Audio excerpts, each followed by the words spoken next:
Congress party ఎన్నికల సంఘం పైన వేసినటువంటి ఒక అలిగేషన్ గురించి ఈరోజు మనం మాట్లాడుకోబోతున్నాం. ఆ అలిగేషన్స్ అనే టాపిక్ సంబంధించింది ఏంటంటే ఓటర్స్ ఫైనల్ టర్న్అవుట్ అనమాట. అంటే ఫైనల్గా మనకు వచ్చేటటువంటి ఓట్ కౌంట్ ఏదైతే ఉంటుందో లైక్ అంత ఓటింగ్ పర్సంటేజ్ గురించి దాని గురించి కాంగ్రెస్ కొద్దిగా అలిగేషన్స్ అనేది ఎలక్షన్ కమిషన్ ఆఫ్ ఇండియా పైన డెవలప్ చేయడం జరిగింది. మరి ఈ కాంటెక్స్లో మనకి అసలు ఎన్నికల సంఘం ఈ యొక్క ఓటింగ్ లిస్ట్ గురించి ఓటర్ పర్సంటేజ్ గురించి అంటే ఫర్ ఎగ్జాంపుల్ ఈరోజు మీరు ఓటేసి ఉంటారు కదా, ఈరోజు ఓటేసిన తర్వాత మరి మనకి 5 o'clock కానీ 7 o'clock కానీ మనకు పర్సంటేజ్ వస్తుంటుంది. అంటే ఈ యొక్క మీ టౌన్లో కానీ మీ స్టేట్లో కానీ ఇంత ఓటింగ్ పర్సంటేజ్ అయిందని చెప్పేసి మరి దానికి సంబంధించి election commission of India use చేసే సాఫ్ట్వేర్ ఏంటి, దాంతోపాటు ఎలక్షన్ కమిషన్ ఆఫ్ ఇండియా ఇక్కడ మనకి form 17A and form 17C అంటుంది. మరి 17A అండ్ 17C యొక్క డీటెయిల్స్ ఏంటి, ఇవన్నీ డీటెయిల్స్ కూడా మనం డిస్కస్ చేద్దాం. Welcome to our classes. In this video first context. ఈ కాంటెక్స్ట్ మనకి ఏంటంటే కాంగ్రెస్ పార్టీ ఏం అలిగేషన్ చేస్తుందంటే ఈ యొక్క ఎలక్షన్ కమిషన్ ఆఫ్ ఇండియా చాలా డిలేగా ఫైనల్ ఓటర్ టర్న్అవుట్ అంటే ఫైనల్గా ఆ పర్టిక్యులర్ ఫేజ్లో జరిగినటువంటి ఫైనల్ ఓటింగ్ పర్సంటేజ్ని చాలా డిలేగా చేసి ఇస్తుంది. మరి ఇలా డిలే చేయడం వల్ల మనకి ఓటింగ్ పైన మాకు సందేహాలు ఉన్నాయి అని చెప్పేసి కాంగ్రెస్ డౌట్ మనకి ఎక్స్పెక్ట్ చేసింది అనమాట. ఓకే, మాకు ఈ యొక్క ఓటింగ్ రిజల్ట్స్ ఏమైనా ట్యాంపర్ అయినాయేమో అని చెప్పేసి కాంగ్రెస్ తమ యొక్క డౌట్ని చెప్పింది. దీనికి ఎలక్షన్ కమిషన్ ఆఫ్ ఇండియా కంప్లీట్గా దీన్ని తోసిపుచ్చింది. ఇది కంప్లీట్గా అలాంటిది ఏం లేదని చెప్పేసి ఎలక్షన్ కమిషన్ ఆఫ్ ఇండియా కంప్లీట్గా కాంగ్రెస్కి ఒక రిబటల్ ఇచ్చిందనమాట. అంటే ఒక స్ట్రాంగ్ కౌంటర్ ఇచ్చింది. ఫస్ట్ ఆఫ్ ఆల్ ఇది మొత్తం మీకు అర్థం కావాలంటే కాంగ్రెస్ ఏమంటుందంటే ఫర్ ఎగ్జాంపుల్ April 19th రోజు ఎన్నికలు జరిగినాయి. April 19th రోజు ఎన్నికలు జరిగినప్పుడు ఆ ఎన్నిక రోజు అంటే ఆ రోజు ఎలక్షన్స్ అయిపోయిన తర్వాత ఈసీ ఏం డిక్లేర్ చేసిందంటే April 19th రోజు ఆ ఫస్ట్ ఫేజ్లో 7 PM వరకు 60% పోలింగ్ అని చెప్పింది. బట్ April 30 రోజు ఆ రివైజ్డ్ ఫిగర్స్ పబ్లిష్ చేసినప్పుడు ఆ ఓటింగ్ పర్సంటేజ్ ఎంత అని చెప్తున్నారు, 66% అని చెప్పారనమాట. అలానే April 26th రోజు సెకండ్ ఫేజ్ ఎన్నికలు జరిగినప్పుడు ఆ రోజు 7 PMకి మనకి 60.96% రికార్డ్ అయిందని ఈసీఐ చెప్పింది. అండ్ April 30 రోజు అది ఫైనల్గా 66.7% అని చెప్పేసి ఈసీఐ చెప్పింది అనమాట. అంటే మరి మీరు ముందు చెప్పిన ఫిగర్స్కి తర్వాత చెప్తున్న ఫిగర్స్కి చాలా ఎక్కువగా డిఫరెన్స్ ఉంది. ఈ యొక్క ఎక్కువ డిఫరెన్స్ అనేది ఎలక్షన్ ట్యాంపరింగ్ని ఇండికేట్ చేస్తుందని చెప్పేసి కాంగ్రెస్ ఆరోపిస్తుంది. మరి దీని కౌంటర్గా ఎలక్షన్ కమిషన్ ఆఫ్ ఇండియా ఏం చెప్తుందంటే ఇలా ఓటింగ్ అనేది అంటే ఓటింగ్ పర్సంటేజ్ తర్వాత పెరగడానికి చాలా రీజన్స్ ఉంటాయి. ఎందుకంటే మనకి 7 o'clock వరకు మేము పబ్లిష్ చేసేది అంటే మనకు ఓన్లీ ఆ డేటా అనేది అప్పటి వరకు ఉన్న డేటానే, తర్వాత మనకు డేటా వస్తుంటుంది. కొన్ని సందర్భాల్లో పోలింగ్ స్టేషన్ అనేది కొన్ని రిమోట్ ఏరియాలో ఉంటుంది, డేటా రావడం లేట్ అవ్వచ్చు. కొన్ని సందర్భాల్లో ఫైనల్ ఫిగర్స్ వచ్చేసరికి ఒక 1 day కానీ 2 day కానీ డిలేతో డేటా రావచ్చు. అండ్ కొన్ని పోలింగ్ స్టేషన్లో రీపోలింగ్ జరగాల్సిన అవసరం ఉండొచ్చు, ఆ పోలింగ్ స్టేషన్లో డేటా కూడా లేట్ అవ్వచ్చు. కాబట్టి డేటా డిలే అనేది ఇప్పుడే కొత్త కాదు. Last time Lok Sabha elections and last time assembly ఎలక్షన్స్లో కూడా ఇలా జరిగింది అని చెప్పేసి ఎలక్షన్ కమిషన్ ఆఫ్ ఇండియా చాలా స్ట్రాంగ్గా రిమార్క్స్ ఇచ్చిందనమాట. దాంతోపాటు ఇక్కడ మనకి ఈ యొక్క ఓటింగ్ పర్సంటేజ్ అనేది ఎలా తెలుస్తుందంటే మనకి వీళ్ళు ఒక సాఫ్ట్వేర్ డెవలప్ చేశారనమాట. ఎలక్షన్ కమిషన్ ఆఫ్ ఇండియా వాళ్ళు డెవలప్ చేసిన సాఫ్ట్వేర్ పేరు మనకి ఎన్కోర్ అంటే ఫుల్ నేమ్ వచ్చేసేసి మనకి so enabling communications on the real time environment, దీన్ని ఎన్కోర్ అంటాం. అండ్ ఈ యొక్క ఎన్కోర్ సాఫ్ట్వేర్ అనేది మనకి ఏ విషయాలు చెప్తుంది, ఎన్కోర్ సాఫ్ట్వేర్ మనకి క్యాండిడేట్ నామినేషన్ దగ్గర నుంచి అఫిడవిట్ వేసిన తర్వాత పోలింగ్ పర్సంటేజ్ తర్వాత మనకి ఓట్ కౌంటింగ్కి సంబంధించినటువంటి ఇన్ఫర్మేషన్ అండ్ ఓట్ కౌంటింగ్ ఒకటే కాదు ఈవెన్ ఎన్నికలకు సంబంధించినటువంటి టోటల్ డేటా మేనేజ్మెంట్ అనేది మనకి ఎన్కోర్ సాఫ్ట్వేర్ ప్రొవైడ్ చేస్తుంది. మరి ఎన్కోర్లో డేటా ఎంట్రీ ఎవరు చేస్తారు, లైక్ ఎన్కోర్ అనేది ఎలక్షన్లో ఉండేటటువంటి ఆఫీసర్స్ ఎవరైతే ఉంటారో వాళ్ళందరూ యాక్సెస్ ఉంటుందన్నమాట. ఫర్ ఎగ్జాంపుల్ ఎన్కోర్ సంబంధించి రిటర్నింగ్ ఆఫీసర్స్ కానీ దాంతోపాటు మనకి స్టేట్ లెవెల్లో డిస్ట్రిక్ట్ లెవెల్లో కాన్స్టిట్యున్సీ లెవెల్లో ఉండేటటువంటి పర్టికులర్ స్టాఫ్ వాళ్ళకి యాక్సెస్ ఉంటుందన్నమాట. వాళ్ళు ఎవ్రీ 2 hours ఒకసారి ఎలక్షన్ డేటా అనేది అంటే ఈ యొక్క పోలింగ్ పర్సంటేజ్ని వాళ్ళు అప్డేట్ చేస్తుంటారు. అది మనకి ఫర్ ఎగ్జాంపుల్ 9 AM నుంచి స్టార్ట్ అయ్యి ఫైనల్గా మనకి 7 PM వరకు కూడా డేటా రెగ్యులర్గా అప్డేట్ చేస్తుంటారు. అక్కడ నుంచి డేటా తీసుకొని పీపుల్కి కానీ లేకపోతే మీడియా కానీ మనకు ఒక యాప్ ఉంటుంది, ఓటర్ టర్న్అవుట్ యాప్ అని చెప్పేసి. ఇది మనకి ఆండ్రాయిడ్లో యాపిల్లో రెండిట్లో ఉంటుంది. ఈ యాప్లో ఈ డీటెయిల్స్ అన్నీ వస్తుంటాయి అనమాట. ఈ డీటెయిల్స్ రావడానికి మెయిన్గా సాఫ్ట్వేర్ ఏంది, బ్యాక్గ్రౌండ్ ఉండేది ఎన్కోర్ అన్న సాఫ్ట్వేర్ని కంప్లీట్గా ఎలక్షన్ కమిషన్ ఆఫ్ ఇండియా వాళ్ళు డిజైన్ చేసినటువంటి సాఫ్ట్వేర్ అనమాట. కంప్లీట్గా ఎలక్షన్ కమిషన్ ఆఫ్ ఇండియాకి సంబంధించింది. ఇలా మనకు డేటా వస్తుంటుంది. మరి ఇప్పుడు ఒక డేటా ఒకసారి డేటా వచ్చిన తర్వాత 1-2 days 1-2 days తర్వాత మనకి ఈ డేటా నుంచి మనకి ఇంకా ఈ ఎన్కోర్ డేటా నుంచి మనకి ఏమేమి తెలుస్తుందంటే ఆ కాన్స్టిట్యున్సీలో ఓవరాల్గా ఎలా పోలింగ్ అయింది అగ్రిగేట్గా, ఆ డిస్టిక్లో అగ్రిగేట్గా ఎలా అయింది, స్టేట్లో ఎలా అయింది అగ్రిగేట్గా, అర్బన్ ఏరియాలో ఎలా అయింది, రూరల్ ఏరియాలో ఎలా అయింది, మేల్ ఓటర్స్ ఎంతమంది వేశారు అండ్ ఫీమేల్ ఓటర్స్ ఎంతమంది వేశారు, థర్డ్ జెండర్ ఓటర్స్ ఎంతమంది వేశారు, ఇట్లాంటి డీటెయిల్స్ అన్ని కూడా మనకు తెలుస్తుంది.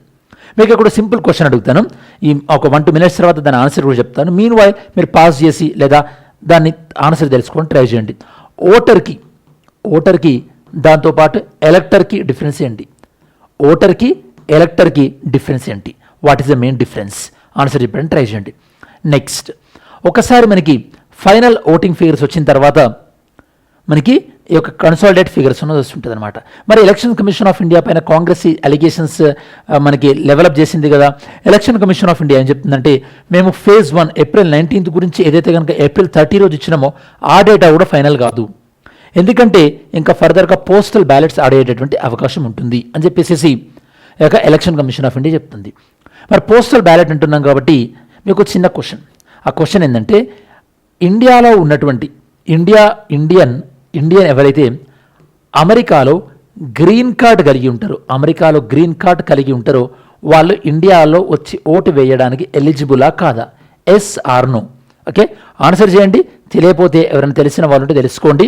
ఓకే, రేపటి వీడియోలో గుర్తు చేయండి, డెఫినెట్లీ నేను మీకు చెప్తాను ఈ ఆన్సర్. ఓకే, నెక్స్ట్ మనకి రెస్పాన్స్ ఈసీఐ ఇంకేముంటుంది, నేను మీకు ఇందాక చెప్పినట్టు ఫస్ట్ మేము ఇచ్చేది ఓన్లీ ప్రిలిమినరీ రిజల్టే, దాని తర్వాత ఈ పర్సంటేజ్ అనేది కన్సాలిడేట్ అవుతుందని చెప్పారు.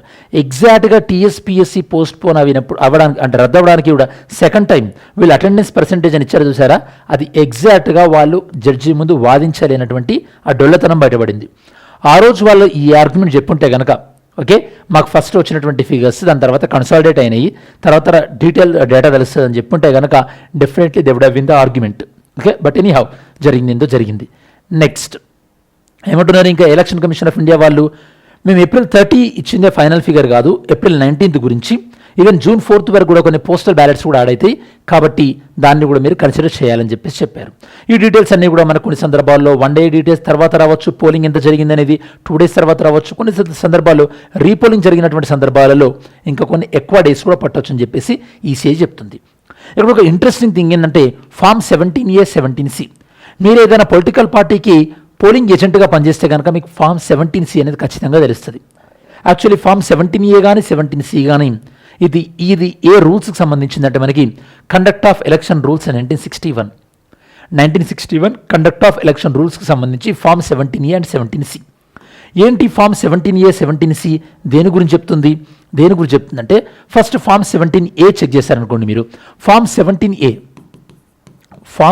17A యొక్క ఓటర్స్ ఎవరైతే కనుక ఓటు వేశారో వాళ్ళ యొక్క లిస్ట్ ఆఫ్ ఇన్ఫర్మేషన్ అనమాట. లిస్ట్ ఆఫ్ ఇన్ఫర్మేషన్ ఇది ఎలక్షన్ కమిషన్ దగ్గరనే ఉంటుంది. సరే మీకు ఇందాక చెప్తాను కదా ఓటర్కి ఎలక్టర్కి డిఫరెన్స్ ఏంటంటే ఎలక్టర్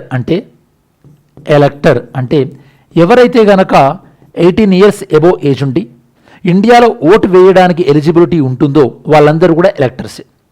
18 years అబోవ్ ఉండి ఎవరైతే కనుక మనకి ఇండియాలో ఓటు వేయడానికి ఎలిజిబుల్ ఉంటుందో వాళ్ళందరూ కూడా ఎలక్టర్సే. మరి ఓటర్ అంటే ఎవరు? ఓటర్ అంటే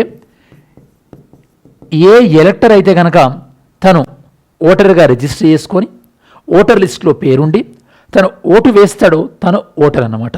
అంటే దీన్ని బట్టి మీరు చెప్పొచ్చు ఏంటంటే మీరు ఈజీగా చెప్పొచ్చు అదేంటంటే all the voters are electors but all the electors are need not to be the voters. ఇది డిఫరెన్స్ మీకు అర్థం కావాల్సింది. మరి Form 17C ఏం చెప్తుంది మనకి? Form 17C దేని గురించి చెప్తుంది? Form 17C కూడా మనకి ఆ రోజు ఓటర్స్ ఎంతమంది వేశారో ఇన్ఫర్మేషన్ చెప్తుంది. కాకపోతే Form 17C అనేది ఎవరికి ఇస్తారంటే ఇది ఓన్లీ పోలింగ్ ఏజెంట్స్ దగ్గర మాత్రమే ఉంటుంది. ఆ పోలింగ్ స్టేషన్లో ఉన్నటువంటి ఆ పార్టీ ఏజెంట్స్ ఉంటారు కదా వాళ్ళకి ఇస్తారనమాట. ఇది పబ్లిక్గా ఇన్ఫర్మేషన్ ఉండదు. మరి పోలింగ్ ఏజెంట్స్ ఏం చేసుకుంటారంటే ఆ పొలిటికల్ పార్టీ యొక్క ఎలక్షన్ రిజల్ట్ రోజు, ఫర్ ఎగ్జాంపుల్ మీరు ఒక పోలింగ్ స్టేషన్లో ఈవీఎంలో ఒక 100 ఓట్స్ అనేవి రిజిస్టర్ అయినాయి అనుకుందాం. 100 ఓట్స్ రిజిస్టర్ అయినప్పుడు ఈ Form 17Cలో కూడా 100 నేమ్స్ ఉండాలి కదా. ఇలా టాలీ చేసుకోవడానికి Form 17C ఉపయోగపడుతుంది. అండ్ ఎలక్షన్స్ ఏదైనా సరే వివాదం వచ్చిందనుకోండి, డిస్ప్యూట్ వచ్చిందనుకోండి ఎలక్షన్కి సంబంధించి, అప్పుడు ఫామ్ 17C చూపెట్టి ఆ యొక్క డిస్ప్యూట్లో ఈ ఫామ్ 17C అనేది చాలా క్రూషియల్ రోల్ ప్లే చేస్తుంది అనమాట. ఇది మనకి ఫామ్ 17C గురించి చెప్పేసి. ఫామ్ 17C, 17A రెండు కూడా మనం ఇక్కడ డిస్కస్ చేసాం. నెక్స్ట్ కొన్ని ఎన్జిఓస్ కానీ కొన్ని ఆర్గనైజేషన్స్ కానీ వీళ్ళు ఏమంటున్నారు, ఈ యొక్క మీకు 17Cలో ఇచ్చే ఇన్ఫర్మేషన్ ఏదైతే ఉందో అది పబ్లిక్గా ఇన్ఫర్మేషన్ ఉంచండి. ఎందుకంటే ఎన్నికల్లో పోటీ చేసే క్యాండిడేట్ కూడా అన్ని పోలింగ్ స్టేషన్ దగ్గర నుంచి వచ్చినటువంటి ఫామ్ 17C డేటాని తను అగ్రిగేట్గా కౌంట్ చేసుకోవడం కూడా కష్టమవుతుంది కదా. మీరు పబ్లిక్గా డేటా అవైలబుల్ ఉంటే కనుక కొన్ని డేటా ఏజెన్సీస్ కానీ ఆర్ ఈవెన్ మీడియా కానీ ఇవన్నీ కూడా వీళ్ళు క్యాలిక్యులేట్ చేస్తుంటారు కదా, వీటి పబ్లిక్ డొమైన్లో అవైలబుల్గా ఉంచండి అని చెప్పేసి ఈసీఐని రిక్వెస్ట్ చేశారు. బట్ ఈసీఐ ఏం చెప్పిందంటే మేము కండక్ట్ చేసినటువంటి ఎలక్షన్కి సంబంధించిన డేటా అనేది పబ్లిక్ డొమైన్లో ఉండాలని చెప్పేసి మ్యాండేట్ మాకేం లేదు, సో మేము దాన్ని ఉంచొచ్చు లేదా ఉంచకపోవచ్చు అని చెప్పేసి ఈసీఐ చెప్పింది.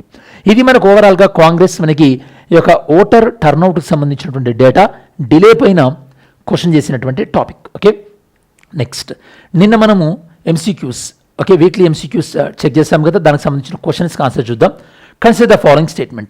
Mulla Periyar Dam is built at the confluence of the Mullayar and Periyar River. Mullayar Periyar River confluence కలిసి చోట మనకి ముల్లా పెరియార్ డ్యామ్స్ కండక్ట్ చేశారు. Periyar national park is located around the dam reservoir. Right. C అంటే రెండు statements కూడా రైటే మనకి. Next question, consider the following statement about the goldene. గోల్డీన్కి సంబంధించినటువంటి ఆన్సర్. గోల్డీన్ అంటే 1 atom thick sheet of gold. It is a 2-dimensional allotrope of the gold. రెండు కూడా రైటే మనకి. విచ్ ఆఫ్ గోల్డ్ అంటే మీకు గుర్తుపెట్టుకోండి, గోల్డ్ పైన ఏదైనా లైట్ పడ్డప్పుడు చాలా తక్కువగా అబ్జర్వ్ చేసుకుంటుంది, almost all maximum amount of the లైట్ని రిఫ్లెక్ట్ ఇస్తుంది.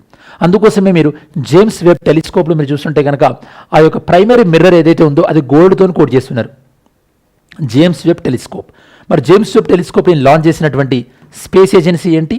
చాలా ఇంపార్టెంట్ ఇది. Next, in which of the following states Bhadra tiger reserve ఎక్కడ ఉంది? మనకి ఆల్రెడీ కర్ణాటకలో ఉందని మనం సో చూడొచ్చు ఇక్కడ. నెక్స్ట్ మరి ఈ రోజు MCQ ఏముందో చూద్దాం ఒకసారి. టుడేస్ MCQ క్వశ్చన్, జాగ్రత్తగా ఆన్సర్ చదివి ఆన్సర్ చెప్పండి. Which of the following best describe the role of returning officer in election? ఎలక్షన్లో రిటర్నింగ్ ఆఫీసర్ల యొక్క విధి, డ్యూటీ, దాని బెస్ట్గా ఏది డిస్క్రైబ్ చేస్తుందో ఆన్సర్ చేయండి. మెయిన్స్ క్వశ్చన్, మనకి ఇలా ఓటర్ టర్న్అవుట్ అవ్వడం వల్ల అంటే లేట్గా డేటా ఇవ్వడం వల్ల మనకి ఇది ఎలక్షన్ యొక్క లెజిటిమసీ పైన అంటే ఎలక్షన్ యొక్క ఏదైతే కనుక దాని వ్యాలిడిటీ ఉంటుందో అంటే ఈ యొక్క ఎన్నికల యొక్క న్యాయబద్ధత ఏదైతే ఉంటుందో దానిపైన ఎలాంటి ఎఫెక్ట్ చూపిస్తుందని మెయిన్స్ క్వశ్చన్ ఇది మనకి. మరి వీడియో చివరిలోకి వచ్చేసాం కాబట్టి ఈ వీడియోలో మనం మెయిన్గా డిస్కస్ చేసినటువంటి అంశాలు ఏంటి? కాంగ్రెస్ పార్టీ యొక్క ఓటర్ టర్న్అవుట్ డిలేకి సంబంధించి ఏదైనా ట్యాంపరింగ్ జరిగిందేమో అనేటువంటి డౌట్ వెలిబోచడం, and election commission of India అదేం లేదని కొన్ని ఎక్స్ప్లెనేషన్ ఇచ్చి దానికి సంబంధించి వీళ్ళ యొక్క సాఫ్ట్వేర్కి సంబంధించిన ప్రస్తావన వచ్చింది కాబట్టి వీళ్ళ సాఫ్ట్వేర్ అయినటువంటి మనం సో ఎన్కోర్ గురించి మనం డిస్కస్ చేసాం. Then we also discussed about the form 17A, 17C అన్న డీటెయిల్స్ కూడా మనం కవర్ చేసాం. ఇది స్టూడెంట్స్ మనకు ఓవరాల్గా యొక్క ఓటర్ టర్న్అవుట్లో డిలేకి సంబంధించినటువంటి టాపిక్ ఏదైతే ఉందో దానికి సంబంధించిన సమగ్రమైన విశ్లేషణ. ఐ హోప్ ఈ వీడియో మీకు యూస్ఫుల్ అయింది అనుకుంటున్నాను. Thanks for watching this video. Have a great day. జై హింద్.